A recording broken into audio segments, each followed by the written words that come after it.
আসসালামু আলাইকুম, সবাইকে স্বাগতম। প্রিয় শিক্ষার্থী বন্ধুরা, আজকে আমি এইচএসসি আইসিটি টেস্ট পরীক্ষায় যে প্রশ্নগুলো এসেছিল 2026 সালের, এখানে রাজশাহী ক্যাডেট কলেজে এস্টিমেল সম্পর্কিত যে প্রশ্নটি এসেছিল সৃজনশীল, ওই প্রশ্নটি সমাধানের চেষ্টা করব। এখানে দুইটা চিত্র ছিল। একটা চিত্র পূর্বে ক্লাসে আলোচনা করেছিলাম, কোড কিভাবে লিখতে হবে, আর দ্বিতীয় চিত্রটি মানে ঘ নাম্বারের উত্তরটি এখন আমি লিখে দেব, এস্টিমেল কোড কিভাবে লিখতে হয়। তো আলোচনায় আছি আমি মোহাম্মদ সিরাজুল ইসলাম। প্রথমে আমরা প্রশ্নটা দেখে নিই। এই যে প্রশ্নে এই ধরনের একটি উদ্দীপক ছিল, প্রশ্ন কিন্তু এই ধরনের আছে, নিচের এই যে বডি অংশ যেটা এটা, আর উপরের অংশটুকু কিন্তু ওয়েব পেজের ডিজাইন।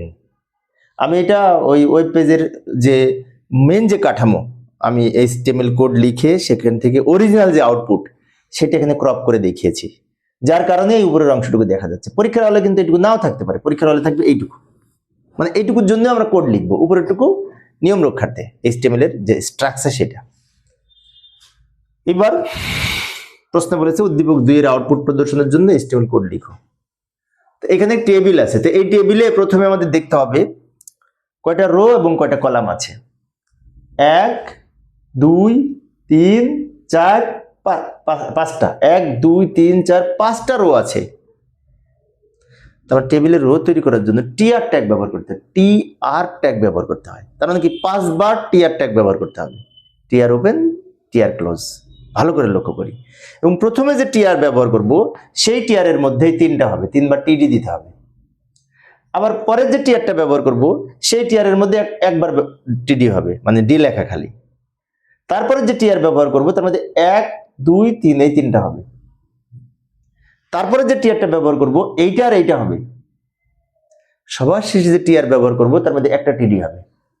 5 বার টিআর ব্যবহার করব, প্রত্যেকটা টিআর এর মধ্যে আমরা টিডি লিখতে হয়, এটা তো জানি তাই না। এখন HTML লেখার জন্য প্রথমে আমাদের কিছু বিশেষ করে ডকুমেন্ট টাইপ ডিক্লারেশন করতে হবে। এই যে ডক টাইপ HTML লিখলাম, এটি দ্বারা ডকুমেন্ট টাইপ ডিক্লারেশন বোঝায়, এটি দ্বারা HTML 5 ভার্সন বোঝায়, তাই না। এরপরে HTML এর ওপেনিং ট্যাগ লিখব, বডির ওপেনিং ট্যাগ লিখব, বডির মধ্যে আমাদের টেবিলটা তৈরি করার জন্য টেবিল লিখব।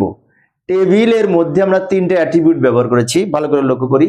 টেবিল হচ্ছে ট্যাগ, বর্ডার হচ্ছে অ্যাট্রিবিউট যার ভ্যালু দিয়েছি 1 এই দাগ দেওয়ার জন্য। সেল স্পেসিং 0 ব্যবহার করেছি, সেল স্পেসিং 0 ব্যবহার না করলে এই দাগগুলো ডাবল মনে হবে, ডাবল দাগ মনে হবে। এবং আরেকটি বিষয় তোমরা লক্ষ্য করেছো, এখানে এফ অক্ষরটা লিখতে কিন্তু ছোট্ট জায়গা লাগে, সেজন্য আমি এখানে উইডথ 300 দিয়েছি, প্রস্থ, যার কারণে টেবিলটি একটু এরকম প্রস্থ হয়েছে। এই উইডথ সমান 300 দেওয়াটা বাধ্যতামূলক ছিল না, কিন্তু এটা দেওয়ার কারণে টেবিলটা এরকম হবে। এখানে অনেক শিক্ষার্থীর মনে হতে পারে আমি যদি 300 এর পরিবর্তে 250 দিই, হ্যাঁ হবে, তাহলে আরো চিকন হবে। 300 এর পরিবর্তে যদি 400 দিই তাহলে আরো প্রশস্ত হবে, তাই না। উইডথ দিয়েছি যার কারণে টেবিলটা এরকম হবে, এরকম উইডথ যদি না দিই এরকম টেবিল হবে না। বিষয়টি মনে রাখবো, কারণ আমি তো এটা ব্যবহার করে অরিজিনালটা এখানে নিয়ে এসেছি। এখন আমরা কোড লিখবো, কি কোড লিখবো বাকিটুকু, তাই না। ওই যে কিছুক্ষণ আগে বললাম, টেবিলের মধ্যে প্রথমে টিআর ব্যবহার করব, টিআর এর মধ্যে টিডি, টিআর ব্যবহার করব টেবিলের রো তৈরির জন্য। তাহলে 1 2 3 4 5টা রো আছে, 5 বার টিআর ব্যবহার করব, বারবার বলছি কিন্তু আমি। প্রথম টিআর ব্যবহার করলাম, অ্যালাইন সমান সেন্টার লিখলাম, লেখাগুলি সব মাঝে নেওয়ার জন্য। এবার এই এ এর দুই পাশে টিডি, বি এর দুই পাশে টিডি, সি এর দুই পাশে টিডি, তারপর টিআর ক্লোজ করলাম। আর একবার বলছি, টিআর আমাদের এখানে 5 বার ব্যবহার করব, কারণ এখানে 5টা রো আছে, প্রত্যেকটি টিআর এর মধ্যে টিডি হবে। এখানে যেমন 3টা সেল ছিল তাই 3 বার টিডি হয়েছে, এইখানে একটি মাত্র সেল, তো একবার টিডি হবে। আচ্ছা, ধাপে ধাপে যাই। এরপরে এই লাইনটা, এখানে ডি লেখাটা মাঝখানে আছে, তাহলে টিআর এর মধ্যে অ্যালাইন সমান সেন্টার লিখতে পারি, টিডির মধ্যে অ্যালাইন সমান সেন্টার লিখলেও হয়। এবং আরেকটা এখানে বৈচিত্র্য আছে এই সেলটা, সেটি হচ্ছে 1 2 3টা কলাম একসাথে একটা করেছে, তাই আমরা এখানে লিখব টিআর অ্যালাইন সমান সেন্টার, টিডি কল স্প্যান সমান 3 ডি এবং টিডি ক্লোজ। ভালো করে লক্ষ্য করি, টিআর ওপেন টিআর ক্লোজ, এটা দ্বারা এই রোটা তৈরি হবে। রো এর মধ্যে একটা মাত্র সেল, একবার টিডি হয়েছে, টিডি ওপেন টিডি ক্লোজ। কিন্তু এই টিডিটা আবার একটা কাহিনী আছে, কাহিনীটা কি, 1 2 3টা কলাম বেচারা একলা নিয়ে বসে আছে, তাই কল স্প্যান সমান 3 লিখেছি, ফলে কি 3টা কলাম একসাথে হবে। লেখাটা মাঝখানে নেওয়ার জন্য অ্যালাইন সমান সেন্টার লিখেছি। এই অ্যালাইন সমান সেন্টার আমরা টিডির মধ্যে লিখলেও পারতাম, সমস্যা নেই, আবার টিআর এর মধ্যে লিখলেও হবে। এখন পর্যন্ত টিডিটা হয়েছে, বাকিগুলি বাকি আছে। পরেরটুকু দেখো আম্মু, তুমি পরেরটুকু ভালো করে দেখবে। এইটা করার সময় আমরা আবার যখন এই নিচেরটা লিখবো, টিআর ওপেন অ্যালাইন সমান সেন্টার লিখবো, তাহলে এই টিআর এর মধ্যে এইটা এইটা আর এইটা হবে। পরে আবার যখন টিআর ব্যবহার করব, তার মধ্যে এইটা আর এইটা হবে। এটা কিন্তু অনেক শিক্ষার্থী মিস্টেক করে, কমন মিস্টেক। কোনটার মধ্যে কোনটা হবে? আমরা তো জানি টিআর লিখতে হবে, কিন্তু একটা টিআর এর মধ্যে কোনটা কোনটা লিখবো। পরের যে টিআর সমান অ্যালাইন সমান সেন্টার লিখলাম, এর মধ্যে এইটা এইটা আর এইটা হবে। তাহলে কি লিখবো? টিডি, এই যে টিডি, টিডি ওপেন টিডি ক্লোজ, মাঝখানে ই, কিন্তু এখানে র স্প্যান সমান 3 হবে, কারণ 1 2 3টা রো একসাথে করেছি। আবার এফ এর দুই পাশে টিডি, আই এর দুই পাশে টিডি। ভালো করে লক্ষ্য করি, টিআর ওপেন টিআর ক্লোজ, এই রোটা তৈরি হবে। এই রো এর মধ্যে কোনটা কোনটা আছে? এইটা এইটা এবং এইটা। এবার এই পর্যন্ত লেখা হয়ে গেছে। এবং পরে আবার যখন টিআর ওপেন করব, টিআর অ্যালাইন সমান সেন্টার, এই টিআর এর মধ্যে কোনটা হবে? এই টিআর এর মধ্যে এইটা আর এইটা হবে। এখানে কিন্তু অনেক শিক্ষার্থী মিস্টেক করে, ভালো করে লক্ষ্য করি। এই টিআর এর মধ্যে তো এইটা এইটা আর এইটা হয়েছে না, কিন্তু পরের টিআর এর মধ্যে এইটা আর এইটা হবে। কারণ এদিক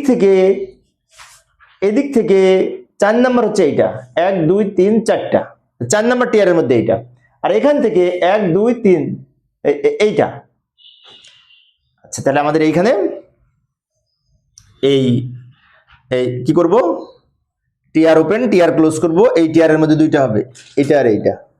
এই যে জি এর দুই পাশে টিডি, জে এর দুই পাশে টিডি লিখবো, কিন্তু কাহিনী আছে, জে এই লাইনটা বা দুইটা মিলে একটা করেছে, তার র স্প্যান সমান 2 হবে।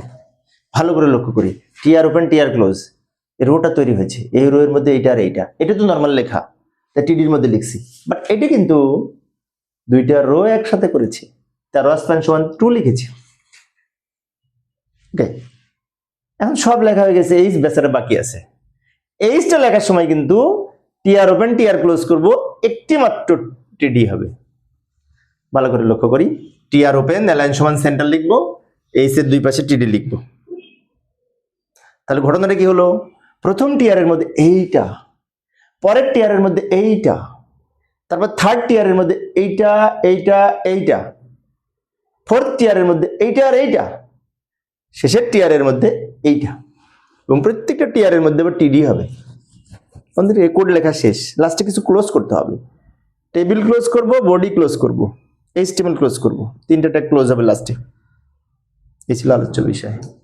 প্রিয় শিক্ষার্থী বন্ধুরা, আজকের ক্লাসটি কেউ যদি ভালো মতো বুঝতে পারে, রাজশাহী ক্যাডেট কলেজে প্রশ্নটি এসেছিল, তাহলে আশা করি তার এই এইচটিএমএল এর কোথায় কল স্প্যান লিখতে হবে, কোথায় রো স্প্যান লিখতে হবে ভালো মতো বুঝতে পারবে। যেমন পাশাপাশি কলামে একসাথে করার জন্য কল স্প্যান ব্যবহার করেছিলাম, আর উপরে নিচে রো একসাথে করার জন্য রো স্প্যান ব্যবহার করেছি। এখানে 1 2 3টা রো একত্র করেছে, তার লিখেছি র স্প্যান সমান 3।